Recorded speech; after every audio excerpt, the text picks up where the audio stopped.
Hey there, welcome to Chris's Texas Sports Podcast. I'm Chris, by the way.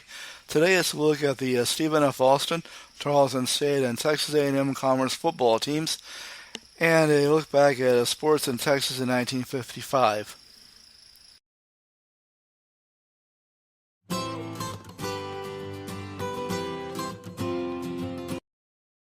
Last year, the Stephen F. Austin Lumberjacks, under head coach Kobe Carthel, took a step back last year as they had an overall record of 3-9 and a winless record in the new United Athletic Conference.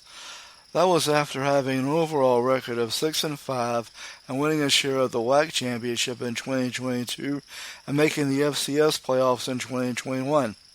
The Jacks are going back to the Southland this season. Coach Carthel made a few changes during the offseason.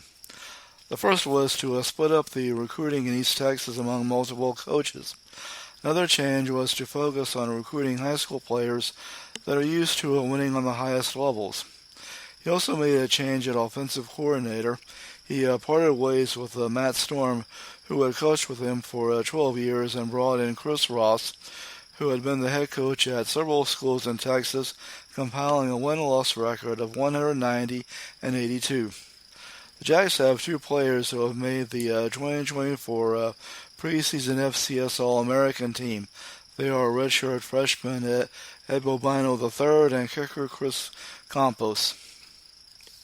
Going into last season, there were rumors that Tarleton coach Todd Whitten would be on the hot seat, even though he's the winningest coach in program history.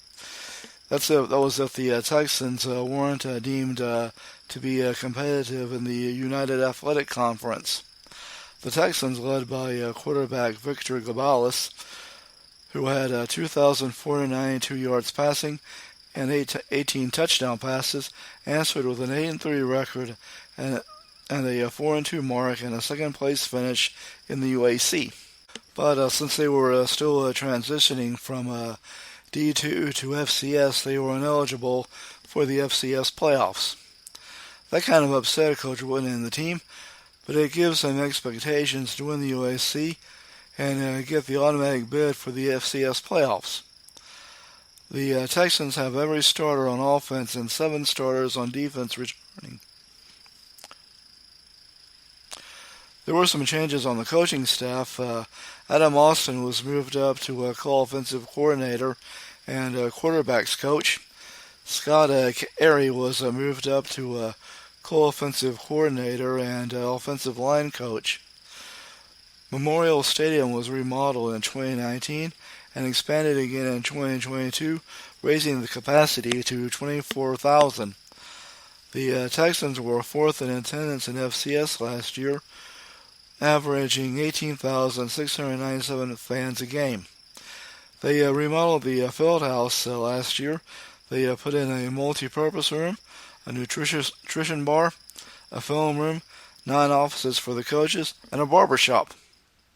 This year the Texans are picked to win the UAC, and they're ranked number 21 in the FCS preseason top 25.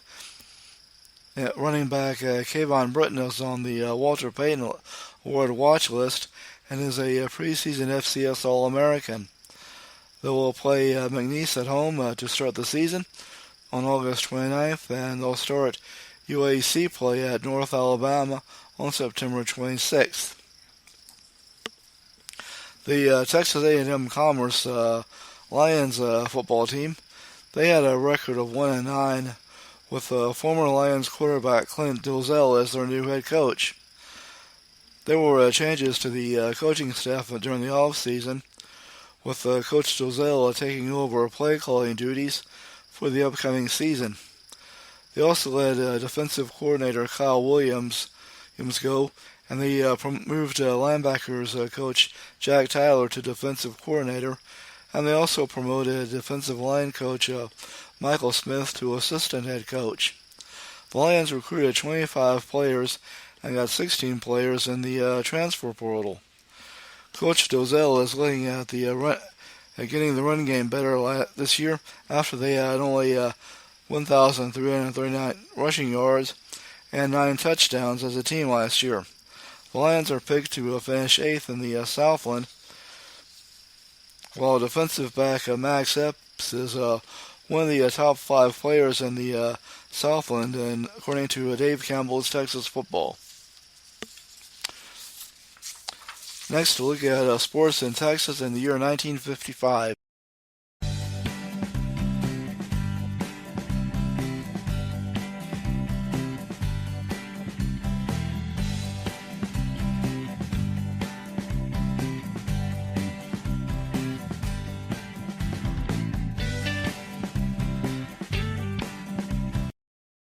The 1955 TCU Horned Frogs, led by head coach Abe Martin, had a record of 9-2 and won the 1955 Southwest Conference Championship. The 1955 Abilene Christian Wildcats, led by head coach Gavin Beecham, had a record of 3-5-2, but they won a share of the Gulf Coast with a record of 2-1.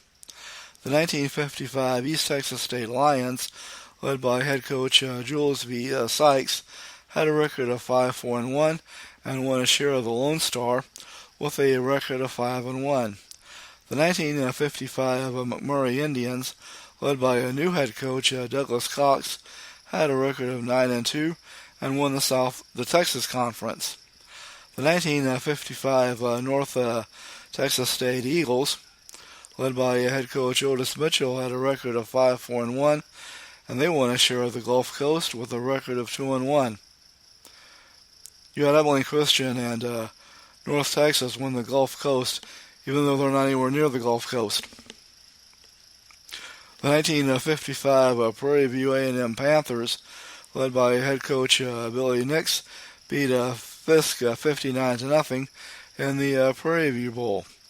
The 1955 Sam Houston State Bearcats, led by head coach Paul Pierce, had a record of 6-1-2 and won a share of the Lone Star with a record of 5-1. The 1955 Southwest Texas State Bobcats, led by head coach R.W. Parker, had a record of 6-1-2 and won a share of the Lone Star with a record of 5-1. The 1955 Texas Tech Red Raiders, led by head coach DeWitt Weaver, had a record of 7-3-1 and won the Border Conference with a record of 3-0-1. That was before they joined the Southwest.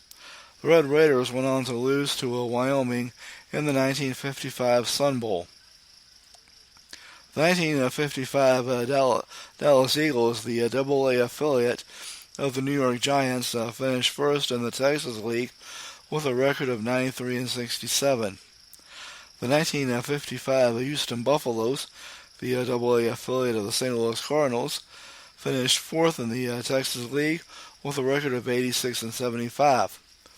The Buffs went on to beat the Eagles in 6 games in the Texas League semifinals, and then lost to the Shreveport Sports in 7 games in the Texas League Championship. They used to have a team in the CBA in Wichita Falls. I'll tell you about that in a minute.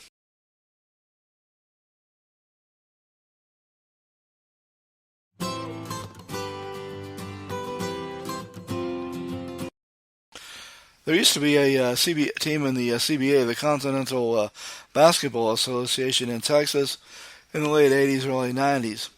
They were called the Wichita Falls Texans, and they played from 1988 to 1994. They played in the D.L. Ligon Coliseum, or is it Ligon, and they were the 1991 CBA champions. They moved to Chicago in 1994. Well, I guess I'll let you go. I know I have taken up enough of your time, but I do thank you for checking out my podcast. My name is Chris Carlisle, and I'll see you on Monday.